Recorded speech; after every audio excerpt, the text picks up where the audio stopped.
La communauté internationale outrée par la condamnation à 5 ans de camp de l'opposant russe Alexeï Navalny. Avocat connu pour sa lutte contre la corruption, Navalny est accusé de détournement de fonds. Cette condamnation écarte de fait de la scène politique l'ennemi numéro 1 du président Vladimir Poutine. Navalny briguait la mairie de Moscou, en jeu cet automne, première étape avant la présidentielle de 2018. L'autopsie de Philippe Verdon a parlé. L'otage français dont le corps a été retrouvé début juillet dans le nord du Mali est mort assassiné d'une balle dans la tête. Philippe Verdon avait été enlevé en novembre 2011 par Al-Qaïda au Maghreb islamique. 6 jours après le déraillement qui a fait 6 morts et des dizaines de blessés, le RERC passe de nouveau en gare de Bretigny dans l'Essonne.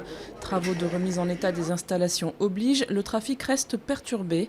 Pour un retour à la normale, Guillaume Pepy, le président de la SNCF, donne une date, le 29 juillet.